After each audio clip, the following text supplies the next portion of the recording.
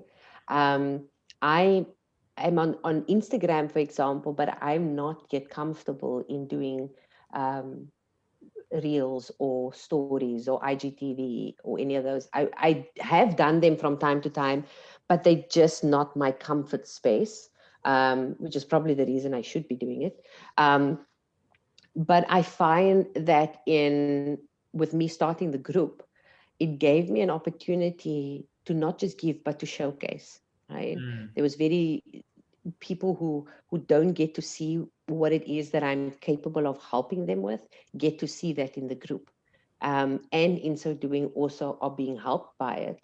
Um, I so that was the reason I started. It was very strategic. It was creating an incubator where I have a dedicated group of people who are already showing interest in my work. Right? So it's when I do have an invitation, i.e. sell, the invitation is a softer one, and it's not a hard one, and it's definitely not a cold one. Yeah. Right? So I don't. I come out of a corporate sales background. It's definitely not a way that I ever want to work. Um, it's a very different mindset, and I had to unlearn that over the years. Yeah. Today, I invite somebody, and if they choose to accept the invitation, I'm grateful. If they choose to decline the invitation, I'm grateful. Because again, if somebody declines your invitation, doesn't want to buy something from you, it doesn't always mean it's because you've done something wrong. It may sometimes mean that they're just making space for something more to come your way. But I got really, really excited when you mentioned the corporate sales background. So how long were you in that focus before you decided to make a jump to what you're doing now? Or how did that kind of play into each other? Man, I have been I was in corporate for 9.5 years, right? Since straight out of varsity, or failed varsity rather. I would have been a lawyer today had I continued in university, which was so not me. Yeah. But I worked at Telkom, by the way, so you would know, the South African Yeah. telecoms company. Yeah. God help us. And I started there in the 90s. I mean, I'm really giving my age away now, but I have to tell you that we were the first people in the southern tip of Africa to start a call center in the 90s. Call centers weren't big. And so we were kind of pioneers in this call center industry, which absolutely floated my boat. Yeah. I loved pioneering things. I liked being part of, regeneration and new things. Yeah. And it became part of my job in the team to help set up this call center. And a big part of a call center job is to create sales, Yeah. right? And so I did head up some parts of the sales department, my own team. And when I left corporate and I started my own company, which was then in training and development, one of the programs that I had was, and I didn't sell to the public, I sold to corporates back then. Yeah. So I was a consultant in training and development in my own business serving corporates. And so I would do sales training in corporates. Right? And then, and then I developed something called the World of Work program, which was a bridging program between school leavers and the world of business. Which was very well received by the corporate world as well as government departments. And thereafter, I started teaching sales for entrepreneurs.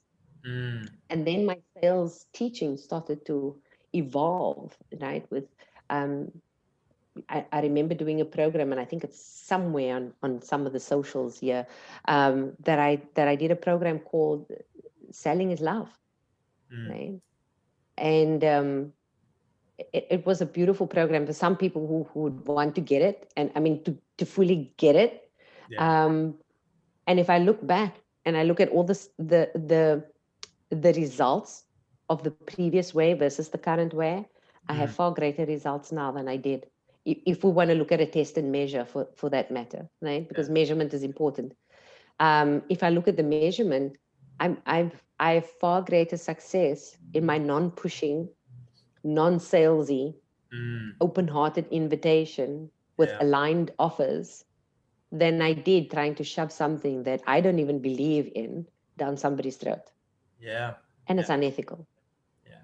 But this is why I got so excited, is because I love the fact that you weren't just always this person in the way we see you now. You started in this very corporate environment, and it was actually quite a natural evolution. Like, went from corporate to working on your own, but still quite straightforward, straight edge, I guess you could say. And then it's like start to introduce different elements.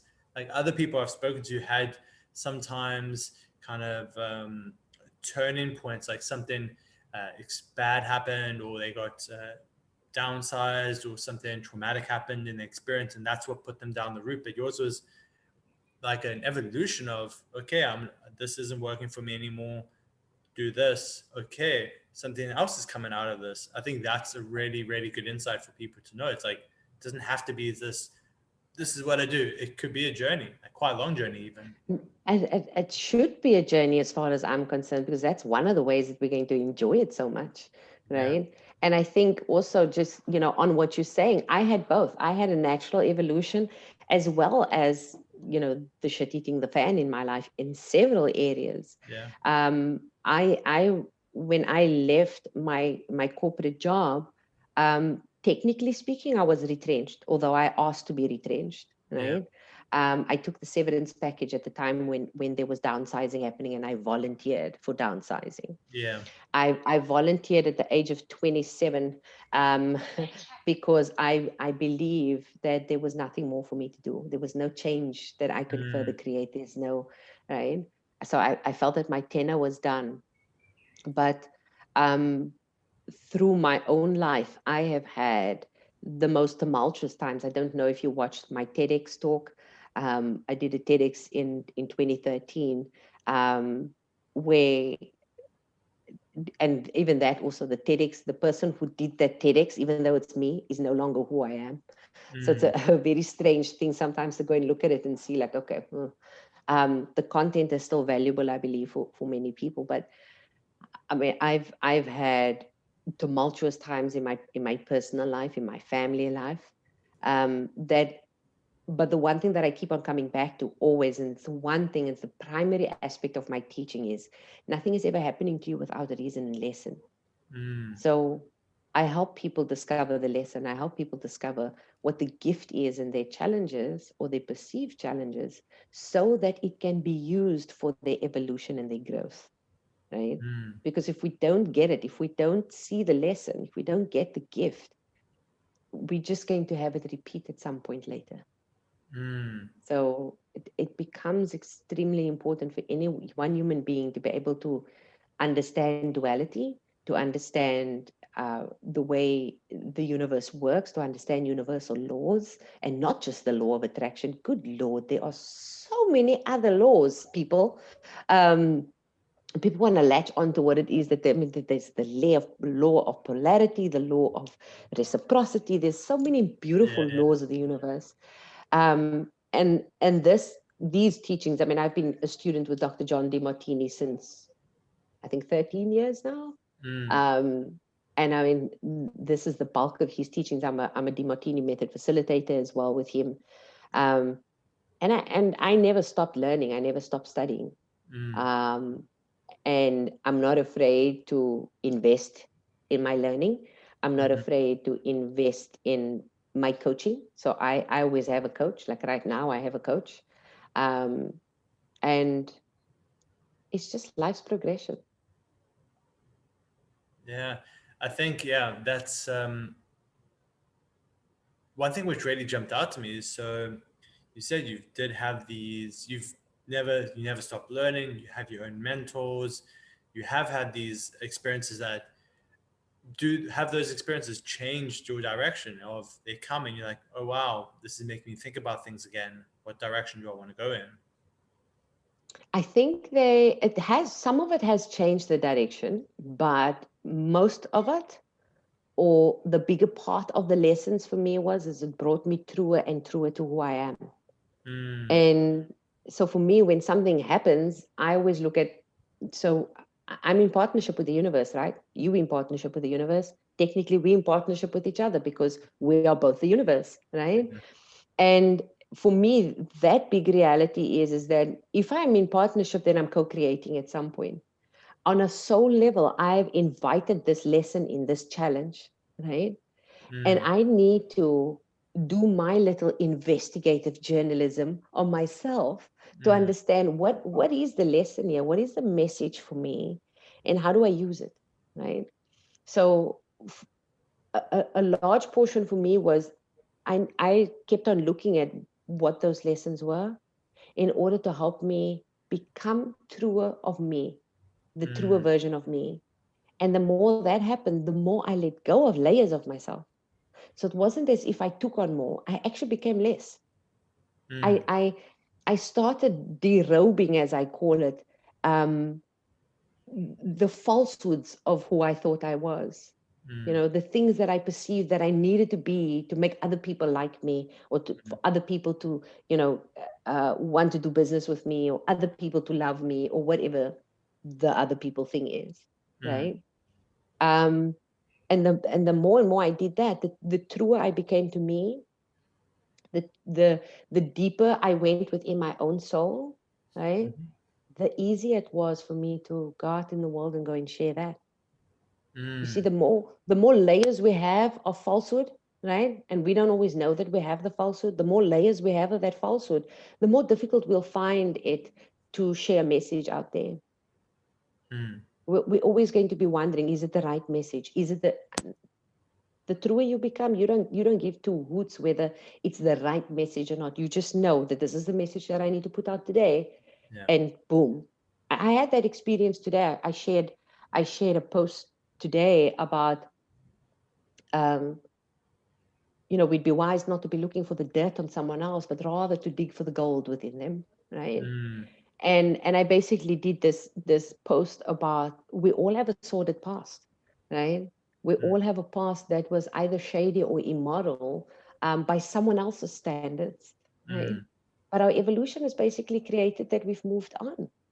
And we need to forgive ourselves and others, whether others forgive us or not, that's immaterial. I have to forgive myself. And I had somebody reach out to me via Messenger immediately after I sent this out on IG Messenger, and it was I was a gentleman. I don't know if it's young, but I mean, he's probably in his 30s. I guess that's young because I'm 40 odd. Anyway, so he basically was responding and saying thank you for this message, because as he's matured in life, he's finding that he has got so much self-loathing from having grown up as a male who was inadvertently taught not to feel emotions. Okay? And now that he has kids of his own, he's now having to reconcile this part of his life.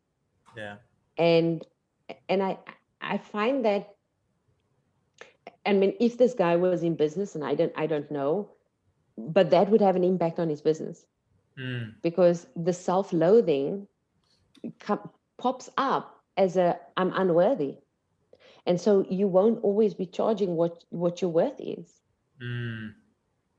right?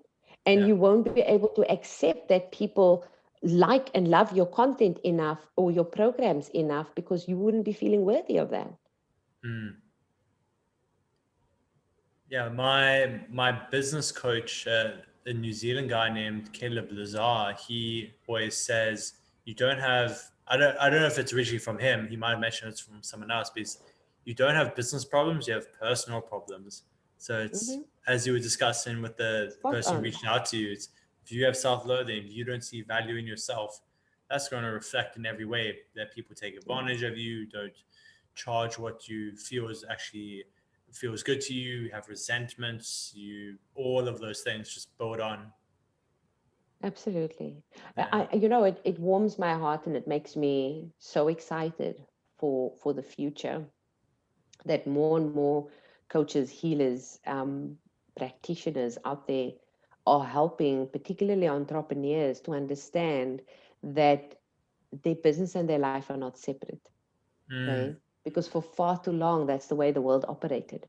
Yeah. You were one person in your business and you were another person in your personal life. And for me, it was truly the definition of schizophrenia, right? Yeah. You're creating purposefully a split personality, and the reality is that you are one. You are one person that is splitting and dedicating yourself into different directions, but you're still the same person. Yeah. I think that's an amazing point for us to start wrapping up on, is the fact, just that constant theme you've put out today of authenticity, and it's like really everything you need to be doing business and what you're putting out, it needs to be your journey. It needs to be what you're truly feeling, because people are going to be able to tell when it's not in alignment. And when you put something out that's not in alignment, it's not going to be doing people the service you want to be doing. And yeah, I've just loved how you've brought it up in so many different facets and ways. It's been really magical. Well, thank you, Gavin, and thank you for having me. It's I guess, when I think it's another advantage, I think, when you get to speak and live your truth, it becomes your language. It becomes your currency. It becomes the fuel with which you live by. And I think that's exactly the space that I'm in now, for which I'm eternally grateful for. And to the universe, to myself, to all of my mentors and coaches and teachers prior to me, and that still teaches me. I've made a pact of being on a path of evolution until the day I die. And because it's never ending. And it fires me up to be in that space. Yeah, I think that's also a really big message. People who maybe are just starting their journey, maybe they're wanting to be spiritual coaches or help others with their spirituality, or they're just any other people watching this. I think that's going to be really powerful for them. Is like, you need to, it's always going to be changing, understanding where the messages needs to be coming from, things need to be in alignment. Yeah, it's really been awesome. What's the best way for people to connect with you if they want to read more about your message, see more of what you do, really, if they're really connected with them? I guess it's social media. I think there's my page, Noha Essop. I think it's still got the Conscious Maverick on, although I don't call myself that anymore. I'm always going to invite people to come and join the group if it's really an interest of theirs to be in my company and my tribe's company. It's called the Sacred Collective. And then, of course, I'm on Instagram as well, noha.essop. I'm not a LinkedIn person as much. It doesn't float my boat. I'm definitely not on Clubhouse. No. And yeah, I think, my Linktree link is _Noha_. So people can find me there, but for the most part, it's Instagram and Facebook. Absolutely. Yeah, we'll obviously include all the links so people can reach out to you. But I always think it's good. It's like, where's the best place that you resonate with as well? So yeah, thank you so much again for your time today. You're most welcome, and thank you so much. And please, I'm going to ask again, go and have that nasi goreng for me. Double. Just don't tell me you like pineapple or anything with it like no. that. Okay, No. Okay. And on that bombshell. I hope you enjoyed that episode of the Automator series as much as I enjoyed having it. And there are two things I want you to do now. I want you firstly to follow me on YouTube, get that subscription in, because you're going to see all the new episodes popping up in that case, and you can stay on top of the series. And the second thing is, I want you to reach out to me. If anything we discussed on the episode today resonated with you in regards to potentially taking a jump into an online spiritual coaching business, or you really have a business and you're wanting to grow that out and you're feeling like you could be impacting a lot more lives, but you don't quite have the time right now, you don't quite have the freedom you wanted, and you don't quite have those systems in place, I want you to reach out to me. It's a no pressure, no strings attached, send me a message on Facebook, LinkedIn, email, whatever you prefer, and we can just have a conversation and a bit of a back and forth in regards to where you're at, what you're looking for, and how I might be able to help you impact more lives with what you're doing.